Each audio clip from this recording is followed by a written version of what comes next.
Shalom, perkenalkan nama saya Andrew Pardede dengan NIM 240104116, Prodi Manajemen Pendidikan Kristen dengan matkul Manajemen Sarana dan Prasarana Pendidikan Kristen, di mana ini memenuhi UAS saya dan masuk ke pembahasan.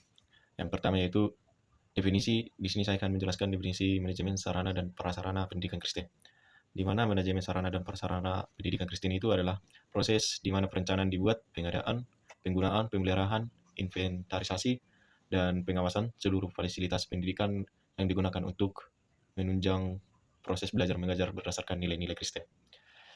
Yang pertama yaitu sarana. Sarana adalah alat yang langsung dipakai dalam proses pembelajaran seperti meja, kursi, Alkitab, dan lain-lain. Dan prasarana itu adalah fasilitas pendukung yang tidak langsung, tetapi membantu proses pendidikan yang dilakukan dalam pembelajaran. Yang menjadi ayat pendukung dalam manajemen sarana dan prasarana pendidikan Kristen itu yaitu 1 Korintus 14 ayat 40, di mana ayat ini menjelaskan pentingnya keteraturan dalam pelayanan maupun pendidikan. Pengelolaan sarana dan prasarana harus dilakukan dengan tertib agar proses pendidikan berjalan efektif dan mengingat akan nama Tuhan. Dan di sini masuk dalam pembahasan yang kedua yaitu ruang lingkup sarana dan prasarana pendidikan Kristen. Yang pertama itu ada perencanaan sarana dan prasarana, di mana dalam ayat Amsal 24 ayat 6 dijelaskan perencanaan fasilitas sekolah harus dilakukan secara matang agar kebutuhan sekolah dapat terpenuhi secara efektif dan tidak terjadi pemborosan. Di mana dalam perencanaan ini ruang lingkup yang dicakup yaitu seperti analisis kebutuhan dan penyusunan anggaran, penentuan prioritas fasilitas, dan program pembangunan dan pengadaan. Dan yang kedua, inventarisasi sarana dan prasarana. Ayat pendukungnya yaitu Lukas 14 ayat 28, di mana menjelaskan inventarisasi ini membantu sekolah mengetahui jumlah atau kondisi dan nilai fasilitas sehingga semua dapat dikontrol dan dipertanggungjawabkan. Di mana ruang lingkup yang dicakup dalam inventarisasi ini yaitu pengadaan barang, pencatatan aset sekolah, pemberian kode inventaris, dan laporan kondisi fasilitas. Dan yang ketiga itu pemeliharaan sarana dan prasarana.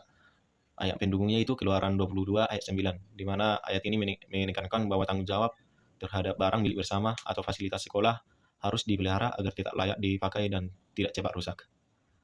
Dan ruang lingkup yang dicakup dalam pemeliharaan ini yaitu seperti perawatan gedung atau alat-alat pembelajaran, kebersihan lingkungan sekolah, dan pengawasan penggunaan fasilitas.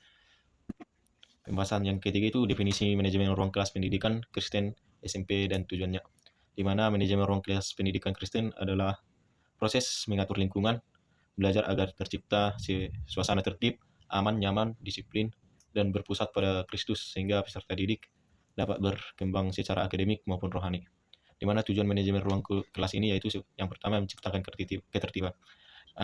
Yang menjadi ayat pendukungnya itu 1 Korintus 14 ayat 33, di mana dalam ayat ini ditekankan bahwa kelas harus menjadi tempat yang tertib agar siswa dapat belajar dengan baik dan hikmat. Dan ayat pendukung lainnya seperti Amsal 22 ayat 6, di mana ayat ini menekankan bahwa manajemen kelas harus membantu membentuk karakter peserta didik agar disiplin dan bertanggung jawab. Dan pembahasan yang keempat yaitu sarana dan prasarana penunjang pendidikan Kristen dan manfaatnya. Yang pertama itu ruang kelas. Dalam Ulangan 6 ayat 6-7 ditekankan bahwa ruang kelas menjadi tempat utama pembentukan pengetahuan dan iman Kristen. Dan dalam ruang kelas ini juga menjadi tempat berinteraksinya antara siswa dengan siswa atau siswa dengan guru untuk mengembangkan pola pikir, pengetahuan, dan iman siswa. Dan yang kedua yaitu perpustakaan. Dalam Amsal 1 ayat 5 dijelaskan perpustakaan membantu siswa bertumbuh dalam pengetahuan dan hikmat, di mana dalam perpustakaan itu menjadi bahan bekal dalam proses pembentukan iman atau proses pola pikir siswa atau peserta didik untuk membentuk pengetahuan dan mengembangkan dirinya untuk bisa berproses dan mengikuti pembelajaran secara hikmat dan teratur. Dan Yang ketiga itu ruang lingkup ibadah atau auditorium, di mana ayat pendukungnya itu Mazmur 95 ayat 6, di mana ayat ini menekankan bahwa tempat ibadah atau auditorium jadi tempat ibadah ini dapat mendukung pertumbuhan rohani dan pembentukan karakter Kristiani. Dan untuk ruangan selanjutnya itu UKS atau klinik sekolah, di mana UKS ini menjadi sarana menjaga kesehatan siswa agar proses belajar berjalan dengan baik. Seperti yang tertulis dalam Yeremia 33 ayat 6, yaitu sesungguhnya aku akan mendatangkan kepada mereka kesehatan dan kesembuhan. Di mana yang dikatakan dengan kesehatan ini ialah seperti memakan obat-obatan untuk mendukung proses pembelajaran antara siswa maupun guru.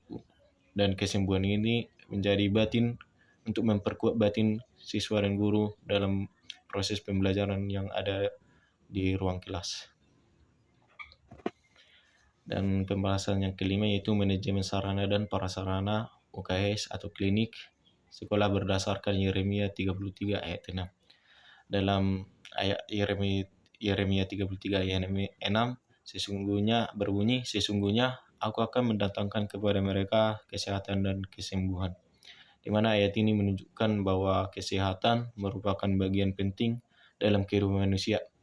Sekolah Kristen perlu menyediakan fasilitas kesehatan sebagai bentuk kepedulian terhadap kesejahteraan siswa.